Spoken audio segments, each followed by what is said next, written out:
Alright, hi guys, welcome back. So, to kind of kick off, I had mentioned in the last one I had a little bit of a story, and I was reminded because talking about the buffalo leather. So, this actually happened.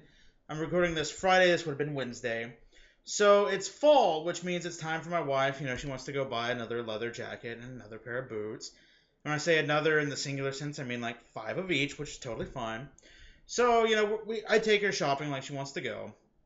And we go to Torrid, and I mean, I know I'm there for the credit card, guys. You know what I mean.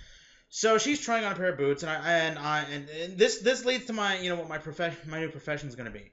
So I'm just standing there. I'm just Brace just standing watching because there's not much for me to do. And so again, Torrid, if you don't know, it's a plus size women's clothing store. Totally fine. Great place to shop, by the way. I've spent more money there than I'd like to admit.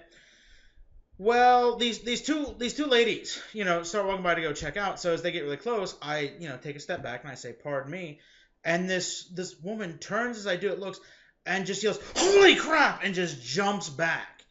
And I'm like, "What?" And she's like, "I thought you were a mannequin," which leads me to a couple of things. One, as you can tell, I'm a fat guy. That's a lot of plastic. Two, a fat guy male mannequin at a woman's clothing store. If that's a thing, I quit this history gig. I know what I'm doing for the rest of my life. So, uh, you gotta love when life happens. I mean, and why I love this job because I get to inflict it upon you. I get to make you listen to my horrible stories to try to liven this up. So, I thought I would pass along with you that if you need a new major, being a male mannequin in a female store and scaring the holy bejesus out of people is apparently a viable career option. And by viable career, I mean not really, but one can hope, right? So if we left off with Custer's last stand, if that's kind of like the stinger to try to, end if that ends the first part of the West, the idea of the rough and tumble, wow, I just sounded like my mother there, but this chaotic, violent West, okay, we see this new Gilded Age inspired West come out of the 1870s.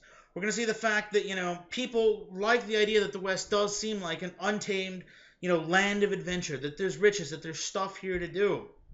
So we see the rise of what are we called the boom towns, of people just flooding into the West to try to take up mining jobs or to take up ranching jobs or farming, the few farms that were there, we'll talk about that in a second, all this stuff.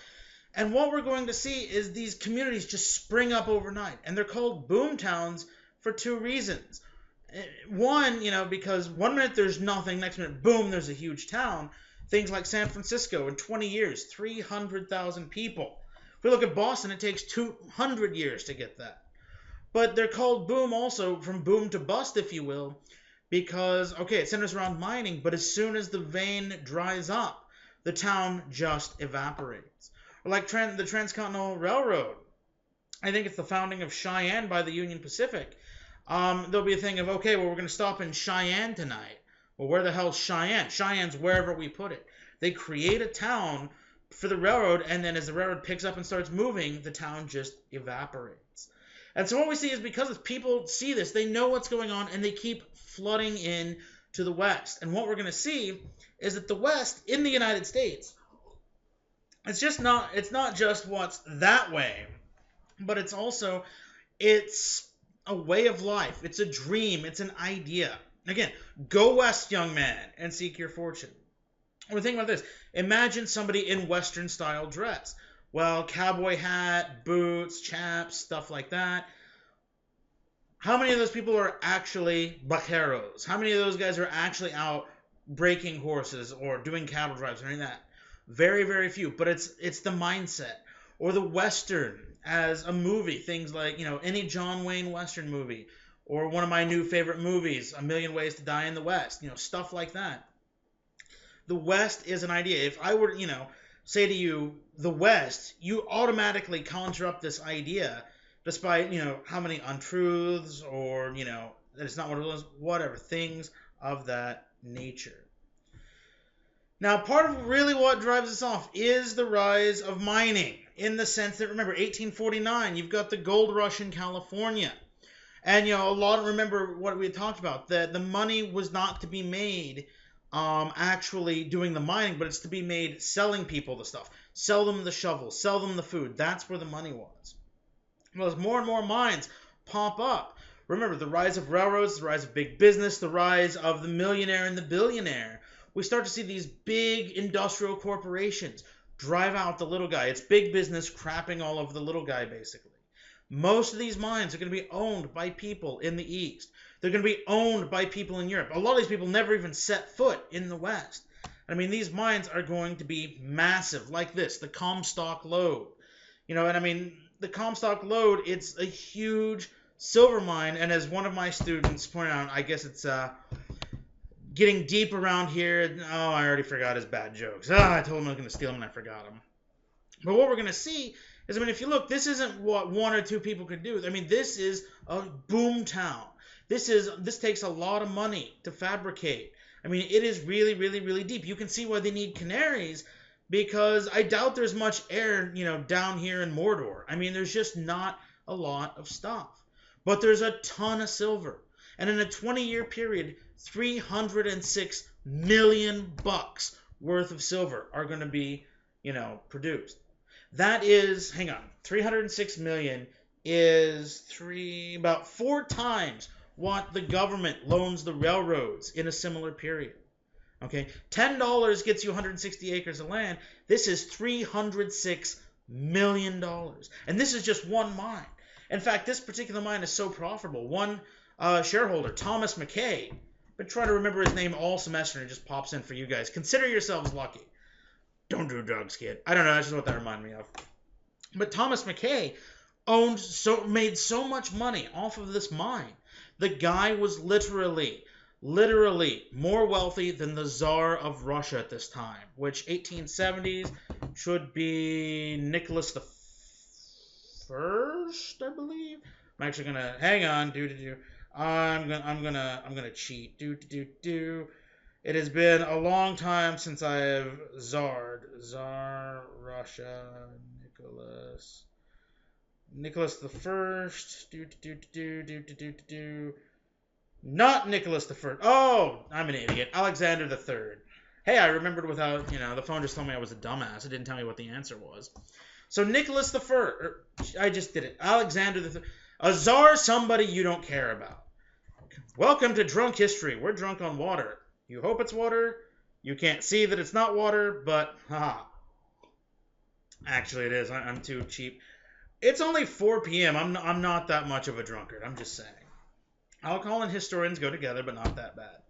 So the guy literally owns more than Tsar. And why that's so important is Alexander III was technically an autocrat.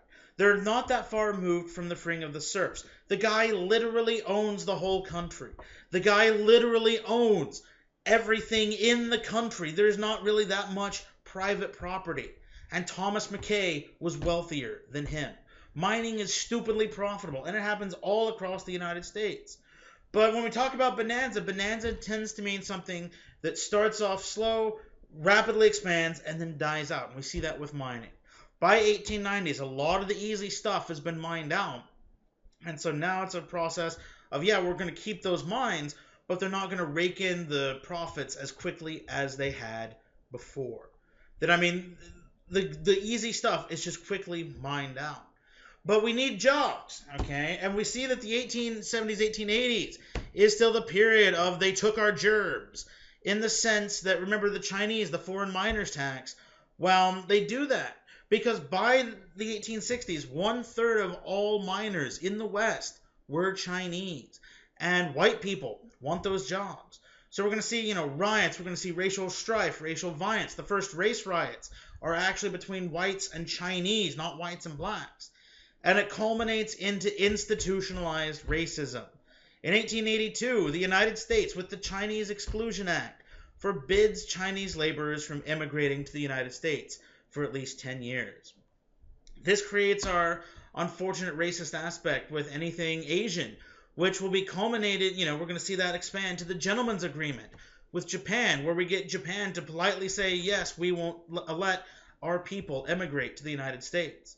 And we're going to see that fully take shape with, those propaganda cartoons that 19 of you watched, which I gave you extra credit for watching cartoons. Come on. Anyways, But if you did watch it, the very racist stereotypes, the Coke bottle glasses, the buck teeth, all that, though that racism starts here in the 1880s. And what's really sad, this is jumping ahead of the story, but if we look at what's going on in, say, 1941, 1942, we're racist against the Japanese, but somehow the Chinese become fine. The Filipinos become fine. Then once the Chinese become communists, then we're back to being racist against them. It's American. Remember, race is a societal construct. It is not a scientific one. Ethnicity, maybe. But in terms of race, how society views your place based on your ethnicity, that is a purely societal construct. Remember, Irish are not white at this time. They look white to me. They're the whitest friggin' people on the planet. I'm just saying. It's a societal construct. Now, just to briefly talk about some other things that we're used to with the West, understand there's the bit about the cattle drives. Again, think of most John Wayne movies. Okay, we like to drive cattle in the sense that, cattle, there's a lot of them here in Texas. Okay, hang on just a second. All right, sorry about that. It occurs to me I may have made a sound effect before I hit pause. Oopsies. But we're going to see that, cattle drives, as more and more people flood to the West, there's more and more jobs. And, again, Gilded Age coming in, railroads, we also are going to have things, we'll talk about it in our next lecture, like the refrigerated railroad car, where you can ship foodstuffs all across the United States. So what we're going to see is this period, the 1860s to the 1880s, is going to be the time when beef hardcore enters the American diet. Yay, heart disease! And what we're going to see is with the railroad lines, if you look at these cattle drives, they start here in Tejas, okay? And you would hear the cattle you could buy for around $4 a head, and you can sell it for $30 to $40 once you get it. Now here's the thing, the plains of the United States, the West was at one point considered the Great American Desert, because the thought was nothing grows here, it doesn't really rain, it sucks. Apparently they visited Oklahoma, and then everybody got stupid and forgot. So all of this land, it's perfect for grazing, it's perfect for ranching. So what they would do is, they would get these cattle, they would get them from Texas and drive them north.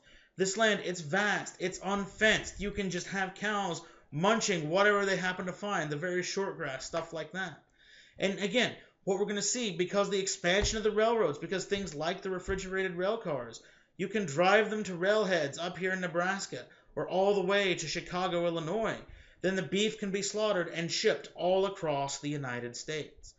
Now, that's very great for the American diet, with the exception of heart disease or people like me. Wrong way. That's great for cattle ranchers. Again, $4 in Texas, you sell them for 10 times that. But there's the issue for if you're farming. Once farming moves in here, it's going to end it. Why? You don't want cows pooping all over your crops. So what do? You invent things like barbed wire to keep them the hell out. And also, what about this interesting green place that had been promised to Native Americans for as long as the waters ran? You don't want to drive cattle all the way through, around, or over here, so they cut through. And what this means, the unintended consequence of this economic opportunity is illegal settlement in Indian territory. So what we're going to see, the cattle drive, it lasts from about the late 1860s through the mid 1880s. But then you get barbed wire. You get new farming methods, which I don't know, so I'm not even going to try to bore you. But as people move into the plains, I just splashed water all over myself. As people move into the plains and start farming, you can't drive cattle. Because understand, these aren't 2 or 3 or 4. These are huge, hundreds of cattle. Okay, this is a really expensive thing. And cattle, they eat a lot, they take up a lot of space, they fart a lot, they cause greenhouse gases, and they poop a lot. You can't drive. I'm apparently obsessed with cow poop. It always happens when I give this part of the lecture. But you can't have massive cattle drives when, the plains becomes an area of farming. So much like everything else about the Bonanza West, it starts just falling off by the 1880s. But the unintended consequence is Oklahoma. The land had been set aside for first the 5 civilized tribes, then plains tribes, and then a lot of reservations, and it turns into a dumping ground for Indians all over the United States. The thing is, This was supposedly land so bad that even whites didn't want it, and eventually they're going to want it. And so what we're going to see is it's necessary for the cattle drives. I mean, if you look, three of the main trails go through it. We also see illegal white settlement. We see illegal black settlement as African Americans fleeing the South want to maybe create an all-black state. They're called exodusters, and their thought was, let us live here. We'll keep your racism. We'll stay here. Everybody's fine. Well, the government doesn't want to do that, but it does realize the necessity of settlement. So we start to see strips of land from Indian Territory being torn away and given to various railroads, such as the Atlantic and Pacific, to help facilitate transport from coast to coast. By the way, Atlantic, Pacific, and neither one are near Oklahoma, just throwing that out there. Well, what happens is, okay, you've got people coming in with the railroad. Well, then you need towns for them to stop. Well, then you need shops for them to shop at. Well, then you need places for them to live. Well, then you need shops for the people who live there to shop at. And it just, again, unintended consequences. People just start flooding into the territory. Now, what we're going to see is, as people move in, the government does nothing. The government doesn't kick them out. It doesn't say, no, they can't. In fact, what will eventually happen, and we're getting a little ahead of the story, is the government decides, okay, what if we rip the state, or the territory in half? And they create what will be called the twin territories of Oklahoma and Indian Territory. And if we look, okay, where'd my mouse pointer go? There we go. Over here, this will be eventually open to white settlement, and all the native tribes are going to be squished into here. Again, it's that same repetitious cycle. Yours for as long as the waters run, or until we decide we want it. Now, while this is going on, and I just briefly want... It slides out of place, I know. But I just briefly want to touch about the fact that the West is responsible for driving American politics. Consider this. Ladies, if you wanted to vote, you better live in the West before 1920. In the East, you're not going to be given the right to vote. But in the West, one state by 1890, and I think it's 10 states by 1912, all here in the West. But farmers feel that they can't compete. Farmers feel that, things like railroads, okay, if you're going to grow stuff, you've got to ship it. We do have the rise of farmers.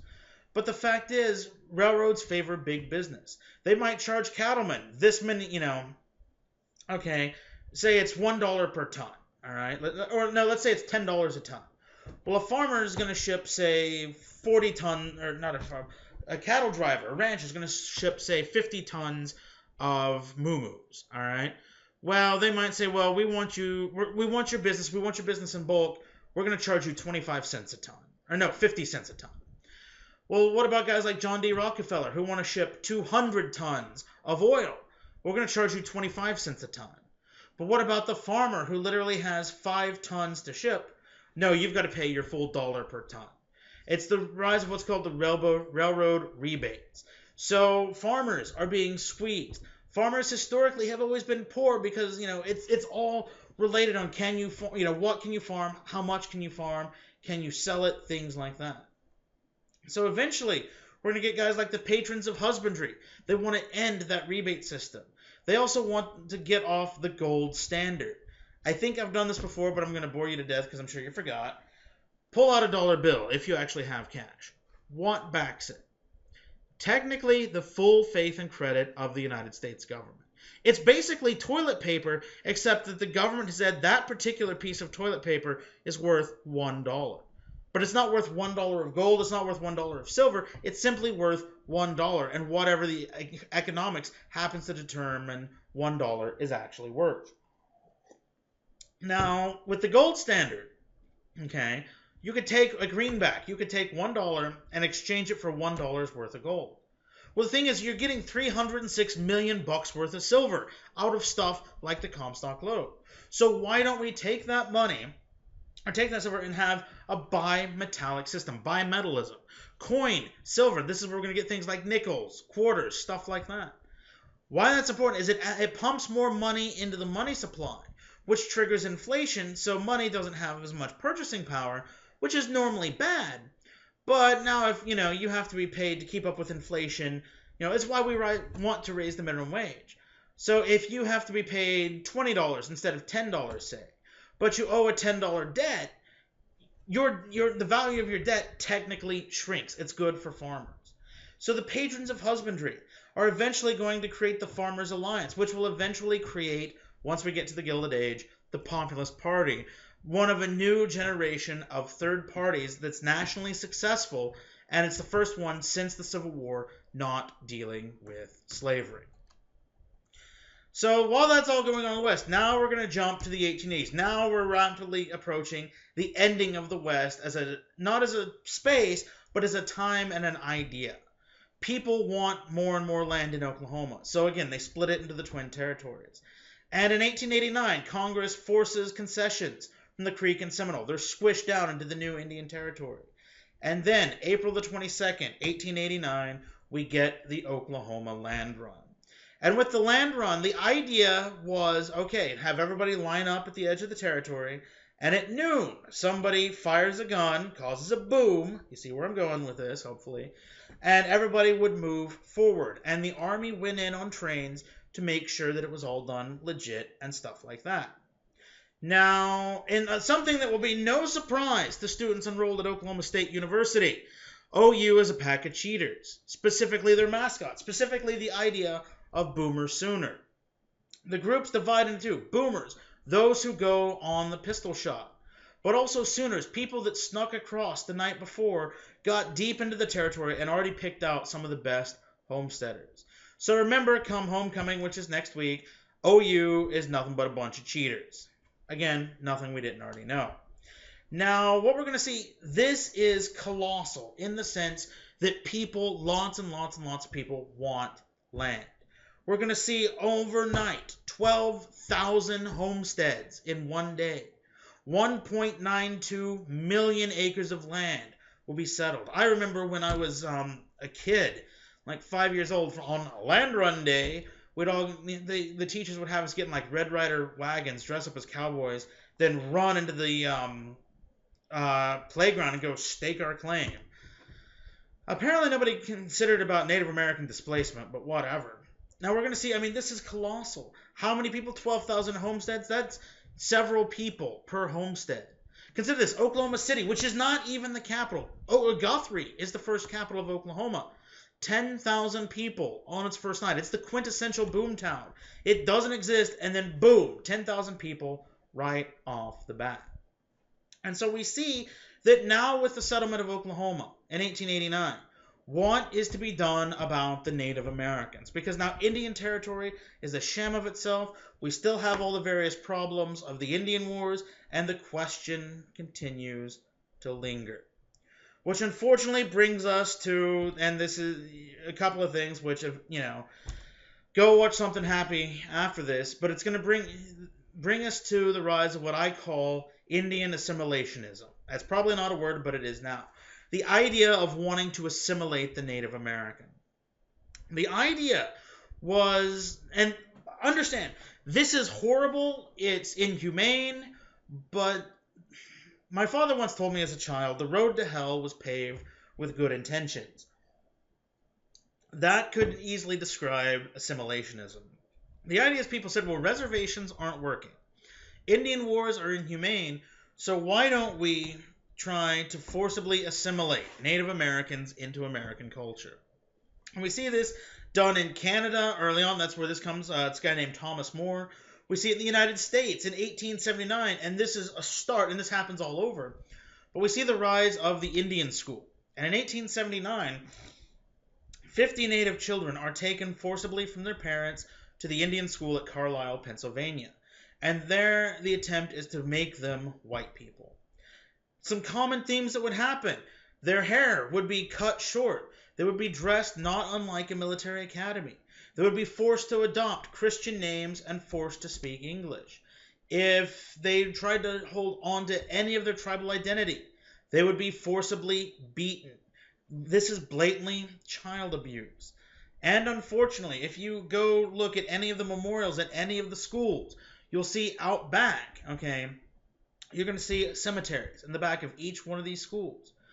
You cannot take children from the Montana Territory that are full blood, that have no contact with groups other than their own, and dump them in the middle of Pennsylvania.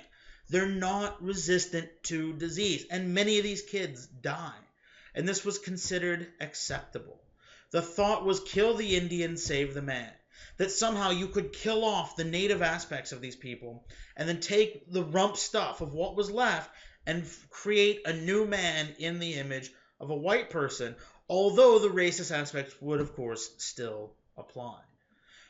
Well, that only works for the new generation. That only works for the young. And I've got 50 here to start it, but I mean, this happens all over. And it's not just in the 1880s. This continues well into the 1920s and 30s, when children like off the Navajo reservation would be taken and sent to Catholic schools, forcibly converted to Catholicism, and the same stuff happens. Now what we're going to do is, now the government decides to just destroy the tribal system once and for all. If you have, and I say this because this is only what I know, I'm technically 1/512th Cherokee, which is amazing because that means I'm the most albino Cherokee you're ever going to see. And I'm not just saying that, it's no BS either. I actually do have a CDIB card. I never use it. I don't claim it. My attitude, if I'm 1/512 that means I'm 5'11 something else. And if I took my father's advice of quote-unquote celebrating my Indian heritage, I'd be celebrating a lot of stuff if I put a lot of stock in one part. I'm 5/11th month, and that works for me. But what we're going to see is why I bring that up is, if you're Cherokee or know somebody else, you probably heard of the Dawes Rolls. This is where it comes from. In 1887, Congress passes the Dawes Severalty Act. And the idea is to forcibly disband the tribes, push most of them onto reservations, and those that won't comply, or those like the 5 civilized tribes that don't have reservations, so like the Cherokee, split up their land held in common and give it to individuals. So we're going to see things like, if you're a family, okay, you would receive 160 acres of land. If you were a single adult, you would receive 80. Children would get 20. And the act specifically stated that anything left over would be sold to whites. Now, you would think, well, if there's stuff left over, give more land. Well, no. Remember, this is done by supposed quote-unquote humanitarians. But racism still infuses everything. The thought was 47 million acres, give to the Native Americans, keep the best 90 and sell it to whites. I mean, this is clearly racist. This is clearly Native tribes getting screwed. So what does this mean? The tribes are disbanded. Their land is removed. There's also the fact, if land is held in common, and that's a key thing in most Native tribes, that land was held in common. It was never, it's not a case of,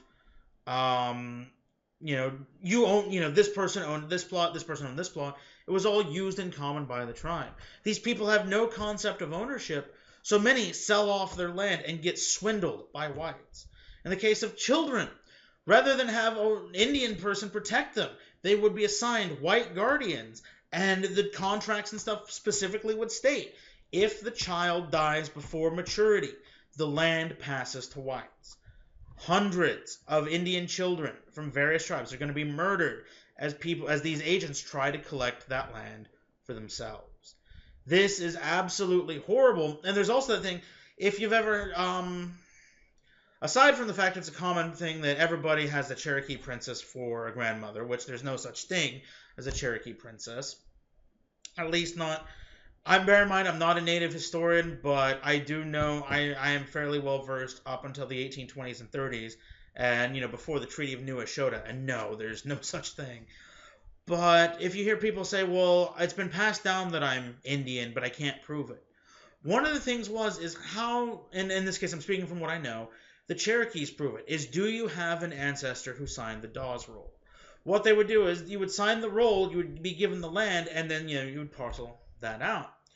Well, many Native Americans, in protest, never signed the Dawes Rolls. They said, no, it's not legitimate, you don't have this ability, and because of that, when the tribes are allowed to reform in 1934, as part of the Indian Reorganization Act, also known as the Indian New Deal, a lot of people that are possibly were Native Americans, or at least had some Native American lineage, could not prove it because the tribes sought to use the Dawes Rolls of 1887, to prove that lineage.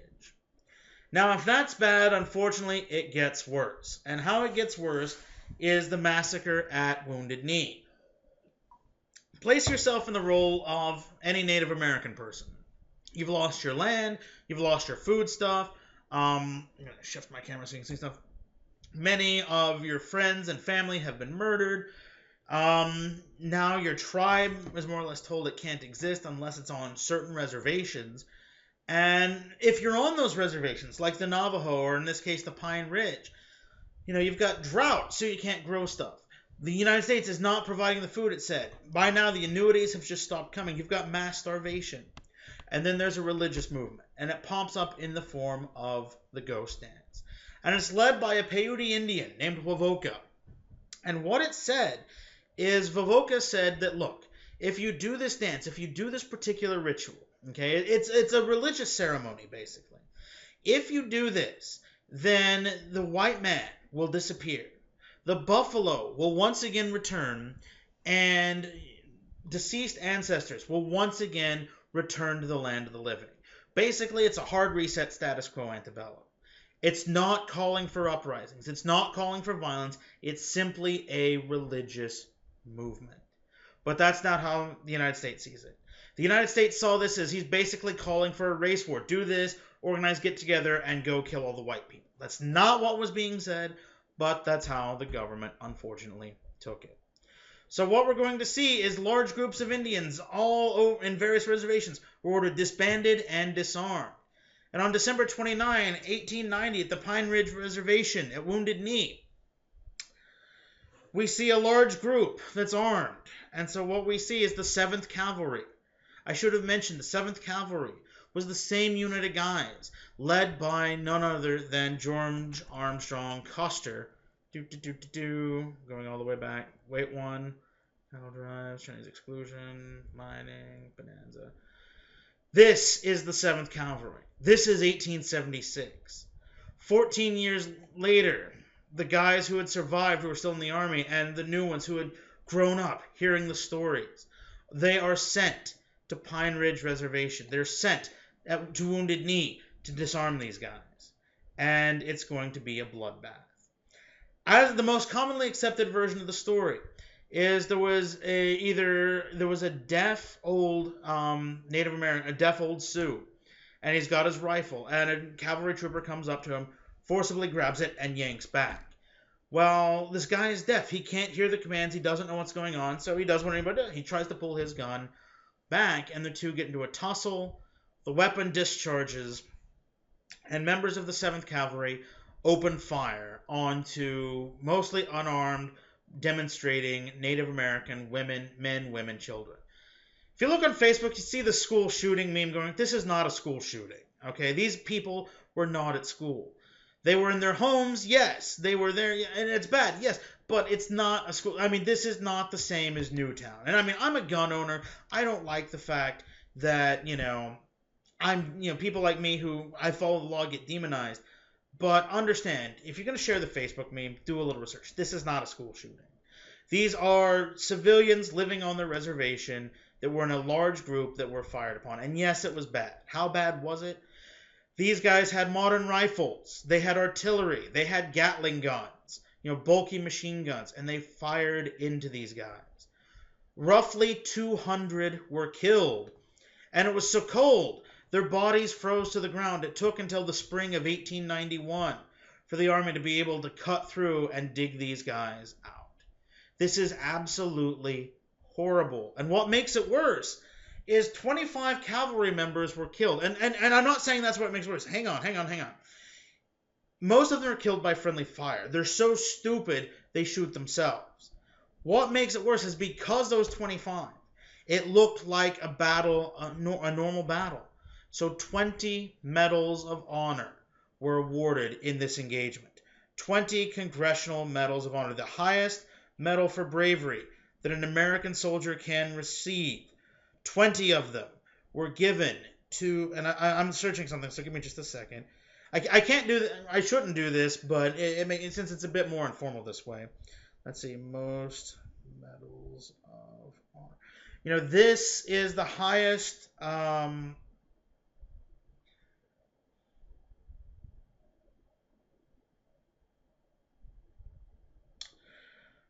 This is the highest medal for bravery that an American soldier can receive.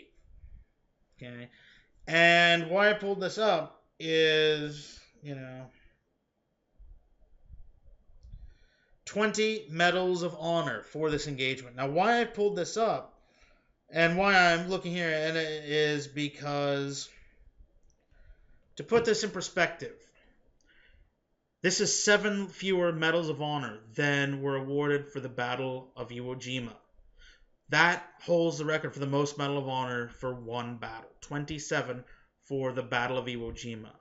7 less were awarded for the massacre at Wounded Knee. Today there are petitions to try to get these things revoked, but the thing is, the army or the military, the government needed to put a happy face on this, and this is how it chose to do it.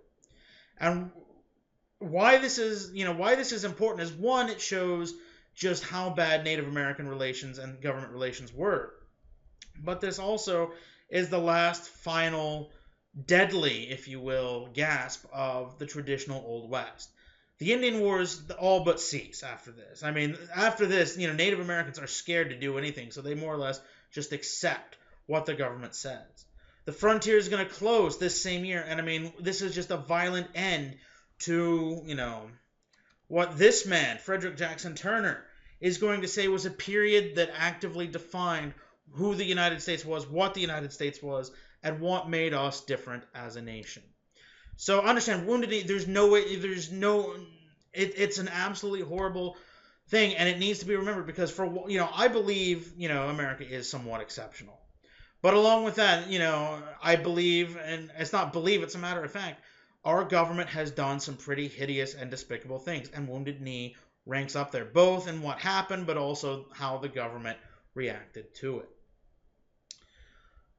To end the West, and every time I talk about Wounded Knee, I choke up because it's like, where do you go from there?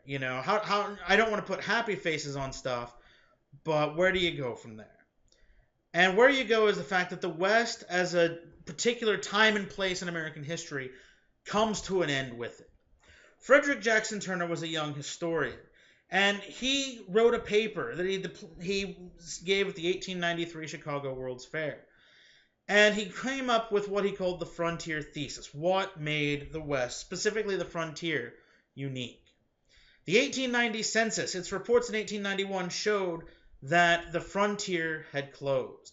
That if you looked, as you're moving westward, you could see a clear line, and from that line, there might be settlement over here, but there's a clear line of, this is the frontier, that beyond this, it's not been settled by the United States.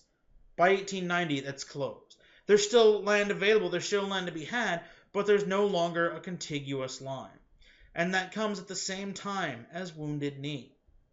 And so, after that, people like Frederick Jackson Turner wanted to try to make sense. If the West is done, if the frontier is done, what made it impactful? What made it unique? And Jackson Turner said that the West made the United States different from Europe because, in Europe, if you want to expand in Europe, you've got to go to war against another power. There's no free land to be had. You've got to look at German cities. They're not sprawling. They're built upwards. But in the United States, you have what he called a safety valve. If you didn't like your job, you packed up and went west, and that's it. But if you look in Europe, there's revolution after revolution after revolution after revolution. 1789, you could say the Napoleonic Wars. One in the 1820s, 1830, 1848, 1871. If we want to continue after his period, 1905, 1917, 1918, and on and on and on and on. But in the United States, we have a safety valve that keeps us from undergoing revolution. Those are a bit far-fetched. Those are hard to prove, But because, these people, they do have colonies. They have places they can go. But some things that are true. The West pioneers new technology without the desire for expansion, driving railroads. Okay, you don't have the rise of railroads as a big business, which doesn't in turn enable the Gilded Age. You have the ideas of things like the populists, the farmers' movement, all those third parties. Things like, and one of the things the populists are going to want to do are direct election of senators. Today when you go vote, you vote for the president, the House of Representatives, the Senate, your state guys, and then the judges that you don't know. So it's like a game of Mad Gab of who has the best name or who has the funniest name. In this day and age, the state legislature voted for the Senate, and it was done so because it was seen that that was a way to make sure that the Senate chamber was supreme, that it was that upper house, removed from the influence of people. But the West does have a more democratic flair to it, a more idea that no, people, not institutions, should have a say. So the West is instrumental in those ideas that are going to, start reshaping the political sphere in the 1890s and the 1910s. Most important about the West, and especially with regard to the Indian Wars, is it gave the United States an empire on the cheap. And what I mean is the 1890s, we see what's called New Imperialism, the Age of Empire. I always forget his name. Hang on, I'm going to pause it and find his name. Be right back. Okay, Eddie Izzard. I always forget his name, Eddie Izzard. I know what he does. I know he likes to cross-dress. I know he was in Valkyrie, which a cross-dressing comedian playing a Nazi officer, whatever. But Eddie Izzard once did a skit, and he said, imperialism is basically native people in Africa and Asia don't have flags. Europe has flags, so it was a case of, you don't have a flag, here's a flag, you belong to us. Well, the thing is, what's going on at this time is, from the 1860s on, we see Britain colonizing half the planet. Okay, Africa, Asia, Central America, well, not Central America, South America, North America, the Pacific. The joke was the sun never set on the British Empire, and the joke that follows, why? Because God doesn't trust them in the dark. We see Germany colonizing places in Africa, places in China, of all places. We're going to see what's called the scramble for Africa has become fashionable for every European nation to own a continent, part of the continent. We're going to places like Belgium is going to own the Congo. We're going to see the carving up of China, all of this stuff. But the United States has no need. If we want land, if we want resources, just go west. Just move west. That's all we need to do. And it's not until the 1890s, once that frontier line is closed, that the United States finally joins that scramble for empire. We're not going to be as bad as other people, 50 Shades of Bad, but we will have our own overseas empire in the form of islands in the Pacific, which we still have today, Puerto Rico. We're going to fight some overseas wars. We're going to fight an insurrection in the Philippines. We're going to own the Philippines till 1946. And what happens? This pushes, the United States had some foreign policy concerns up till the War of 1812. After that, it's focused domestically until the closing of the frontier line. And what we're going to see is the closing of the frontier coupled with the industrial investments, or enhancements, I should say, of the Gilded Age, leads the United States to embark on its first wars for empire. But that's getting a little ahead of the story. Because we broke this up into 2 lectures, I don't know if I'll do the Gilded Age today. I might, do it on Saturday. You never know. But we'll go ahead and post these 2 lectures, and we'll pick up next time with the Gilded Age. As always, if you have questions, comments, concerns, anything like that, please let me know. I'm finally up to date on grading. It only took me half a semester. But if there's anything I can do, just let me know. Bye-bye.